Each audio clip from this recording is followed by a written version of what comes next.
L'accès à la signification. Dans le second chapitre, je me suis efforcé de décrire ce que j'ai appelé la psychologie populaire, qu'il aurait peut-être été préférable d'appeler science humaine populaire. Mon intention était de montrer comment les êtres humains, dans leurs relations réciproques, se font une idée de ce qui est normal et de ce qui ne l'est pas, toile de fond sur laquelle ils peuvent interpréter et donner un sens aux récits qui traitent des exceptions et des déviations par rapport aux états normaux. Ces récits explicatifs ont pour effet de construire l'idiosyncrasie sur un mode qui imite la vie.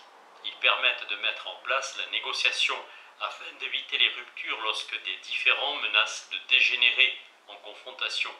J'ai conclu en proposant une conception culturelle de la construction de la signification, système qui ne renvoie pas seulement au signifié et au référent, mais aux conditions d'à propos. Ce sont les conditions dans lesquelles les différences de signification peuvent se résoudre en évoquant des circonstances atténuantes qui rendent compte d'interprétations différentes de la réalité. Cette façon de négocier et de renégocier les significations par le biais de l'interprétation des récits me paraît être l'un des couronnements du développement de l'homme, au sens ontogénique, culturel et phylogénique du mot. Culturellement, le phénomène s'appuie sur les extraordinaires réserves de récits qu'accumule une communauté, mais aussi sur ces outils très précieux que sont les techniques interprétatives. Ses mythes, sa typologie des attitudes humaines, mais aussi ses traditions dans la définition et la résolution des récits divergents. Phylogénétiquement, nous allons le voir, cela se traduit dans l'évolution par l'apparition de primates supérieurs, avant même que n'apparaisse l'homo, qui possède une aptitude cognitive primordiale à reconnaître et à utiliser les croyances et les désirs de leurs congénères, aptitude que David Primack a le premier qualifié de théorie de l'esprit. Dans ce troisième chapitre, j'aimerais explorer quelques-uns des moyens par lesquels le jeune être humain accède à la force du récit, à sa capacité à marquer non seulement ce qui est culturellement normal, mais aussi à rendre compte des déviations qui peuvent être incorporées dans le récit. Je tenterai de montrer que la réalisation de cette aptitude n'est pas seulement une réalisation mentale, mais une réalisation de la pratique sociale qui donne une stabilité à la vie sociale de l'enfant. En effet, l'une des formes les plus puissantes de stabilité sociale qui côtoie le célèbre système d'échange sur lequel Lévi-Strauss a attiré notre attention est la propension de l'homme à partager avec ses semblables des histoires qui rendent compte de la diversité humaine et à rendre leur interprétation compatible avec les partis pris moraux et les obligations institutionnelles divergent qui prévalent dans chaque culture. Mais il nous reste beaucoup de chemin à parcourir avant d'en arriver à de telles généralisations. Je propose en effet d'étudier comment des êtres humains assez jeunes accèdent à la signification, comment ils apprennent à donner un sens en particulier dans le récit, au monde qui les entoure. Nous disons que le nouveau-né ne peut saisir les significations, pourtant il est très vite capable de le faire. Nous avons coutume de situer ce moment au début de l'usage du langage. C'est pourquoi je voudrais commencer par une digression nécessaire sur ce que, faute d'autres mots, je dois appeler la biologie de la signification. De prime abord, l'expression se présente comme un oxymoron. La signification est elle-même un phénomène culturellement médiatisé qui dépend de l'existence préalable d'un système symbolique partagé par les membres d'une communauté. Comment, dans ces conditions, pourrait-il y avoir une biologie de la signification ?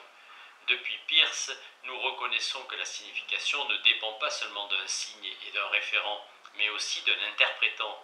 Une représentation du monde dans des termes tels que la relation signe-référent est médiatisée. Souvenons-nous que Peirce distingue entre l'icône, l'index et le symbole. L'icône affiche une relation de ressemblance à son référent. Comme dans le cas d'une figure, l'index lui porte une relation contingente, comme dans le rapport entre la fumée et le feu, tandis que le symbole dépend d'un système de signes, tel que la relation d'un signe à son référent est arbitraire et gouvernée uniquement par sa position dans le système de signes qui définit ce qu'il représente. Dans ce sens, les symboles dépendent de l'existence d'un langage qui contient un système de signes ordonné ou gouverné par des règles. Ainsi, la signification symbolique dépend de manière essentielle de la capacité de l'homme à intérioriser un tel langage et à utiliser son système de signes comme un interprétant dans cette relation de représentation.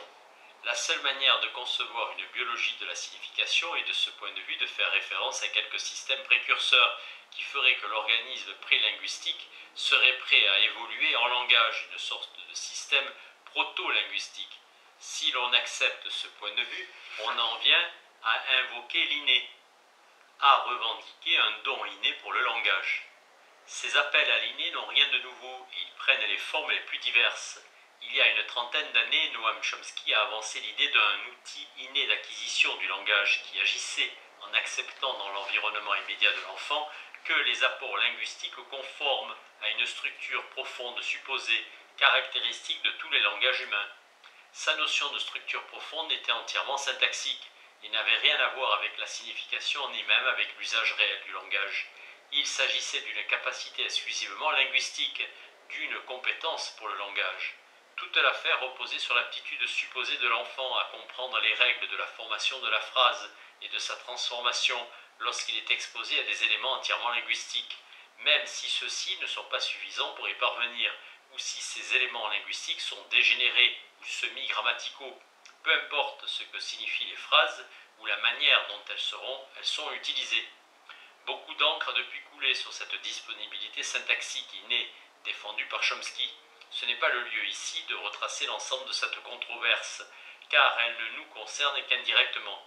À tout le moins, Chomsky a eu le mérite de nous tirer de la torpeur empirique qui baignait les spéculations sur l'acquisition du langage, et dans laquelle nous nagions depuis Saint-Augustin. Par ailleurs, il déclencha une foule de recherches empiriques sur les conditions qui entourent l'acquisition par l'enfant de sa langue maternelle. Trois grandes options en émergent, qui toutes peuvent guider notre recherche d'une biologie de la signification.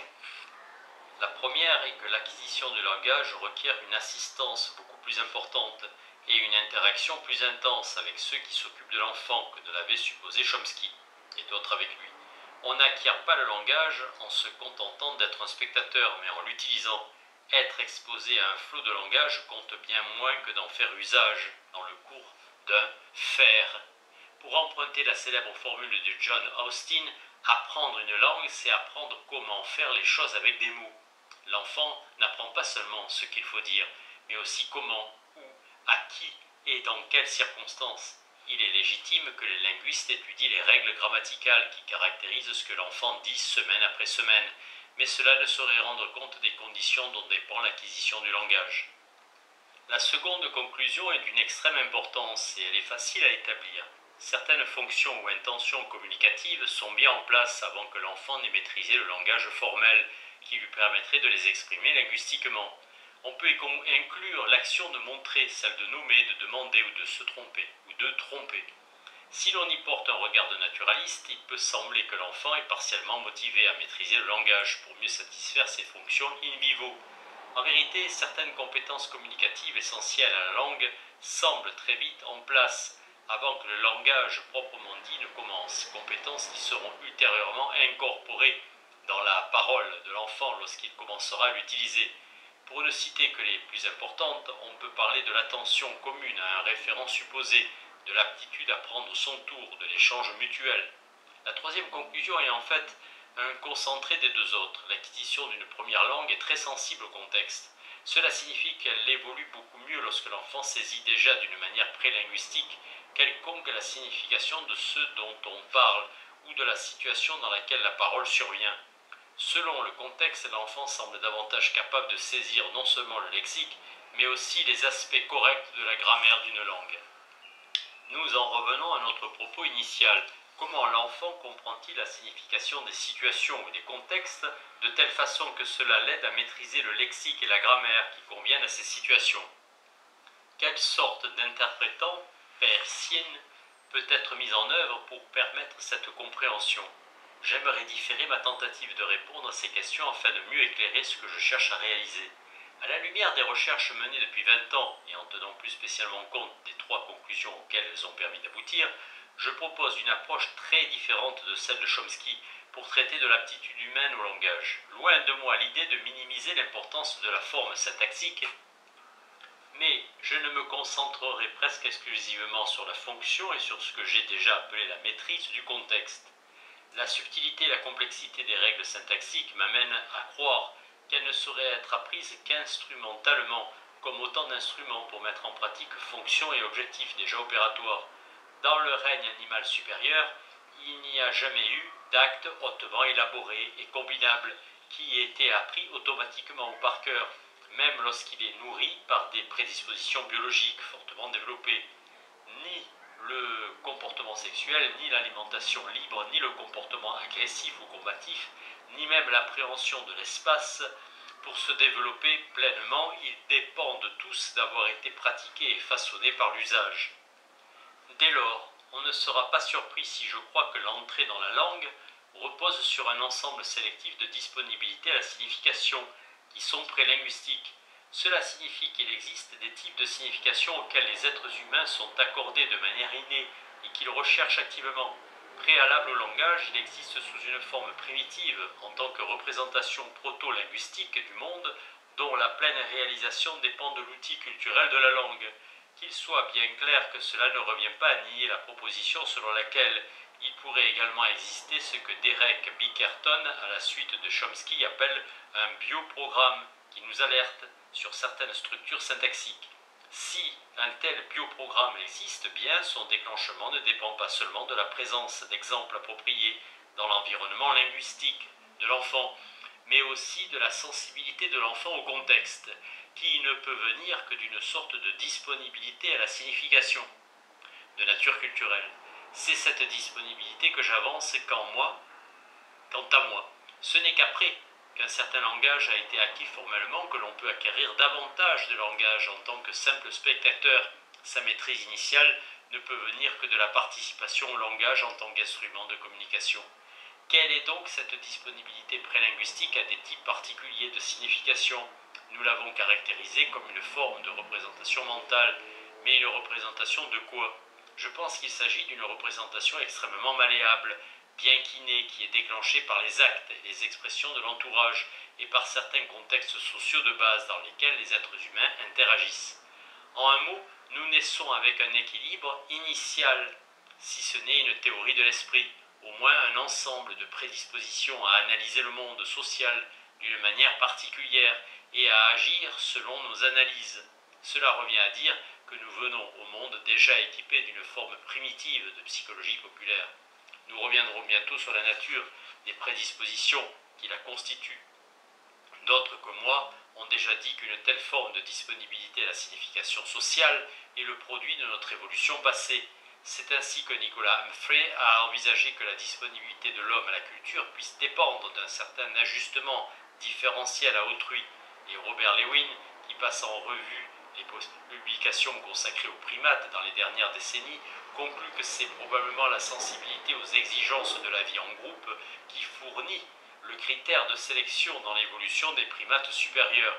Il est certain que l'étude des changements et des coalitions sociales opportunistes chez les primates et l'usage de la tromperie et de la désinformation pour maintenir et renforcer ces coalitions étayent l'hypothèse des origines préhumaines de ces types de représentations relevant de la psychologie populaire, dont j'avance l'hypothèse. J'aimerais illustrer ce que je veux dire lorsque j'affirme qu'une compréhension proto-linguistique de la psychologie populaire est bien en place comme un trait de la praxis, avant même que l'enfant ne soit capable d'exprimer ou de comprendre les mêmes choses par le langage. La compréhension pratique s'exprime d'abord dans la régulation que l'enfant réalise, dans l'interaction sociale. Pour illustrer mon propos, je me référerai à une étude expérimentale remarquablement documentée récemment exposée par Michael Chandler et ses collègues. Il note que se prononcer pour une théorie de l'esprit, c'est souscrire à un cadre explicatif bien particulier, commun à la psychologie populaire de la plupart des adultes ordinaires, selon laquelle certaines classes de comportements méritent d'être attribuées aux croyances et aux désirs particuliers de ceux dont il est question. Un débat très vif s'est engagé dans un grand nombre de publications sur le développement des théories de l'esprit, où l'on s'est demandé si les enfants ont de telles théories avant l'âge de 4 ans. Et comme c'est si souvent le cas dans les études consacrées au développement de l'enfant, l'essentiel du débat s'est concentré sur la question « Comment le mesurez-vous » Si vous utilisez une procédure qui demande à un enfant âgé de moins de 4 ans d'expliquer que quelqu'un a fait quelque chose parce qu'il a cru par erreur, particulièrement si l'enfant lui-même n'est pas impliqué dans l'action visée, alors il échoue dans cette tâche. Avant l'âge de 4 ans, l'enfant semble incapable d'imputer des actions appropriées fondées sur des croyances erronées des autres. Mais de nouveaux éléments fournis par Chandler et ses collègues démontrent que si les enfants sont mis dans une situation où ils peuvent eux-mêmes empêcher quelqu'un d'autre de trouver un objet qu'ils ont caché, alors même des enfants de 2 ou 3 ans refuseront des informations qui pourraient intéresser celui qui cherche, et ils créeront de toutes pièces à son intention de fausses informations capables de l'éloigner du trésor caché, de l'induire en erreur. Cette activité de cacher-chercher, notent les auteurs, engage clairement l'intérêt personnel du sujet et le situe contre celui d'une autre personne réelle et leur permet de mettre directement en évidence par l'action plutôt que de parler des croyances erronées de l'autre. Personne ne doute que les enfants de 4 à 6 ans aient une théorie de l'esprit plus mûre, capable d'englober ce que d'autres qui ne sont pas engagés avec eux pensent ou désirent. Le problème est plutôt que, même avant que le langage ne prenne le dessus en tant qu'instrument de l'interaction, personne ne peut interagir humainement avec les autres sans avoir à sa disposition une certaine théorie de l'esprit proto-linguistique. C'est inhérent au comportement social humain et cela s'exprimera sous une forme appropriée, même à un niveau de maturité extrêmement réduit. C'est le cas par exemple lorsque l'enfant de 9 mois suit la trajectoire du geste par lequel l'adulte lui montre quelque chose et ne trouvant rien se retourne vers lui pour vérifier non seulement la direction qu'il pointe mais aussi la ligne de regard de cet adulte. De ces prémices de psychologie populaire peuvent éventuellement émerger des performances linguistiques, comme les démonstrations, l'étiquetage. Une fois que l'enfant maîtrise par le biais de l'interaction les formes prélinguistiques adéquates, il peut les dépasser pour évoluer dans les frontières du langage proprement dit.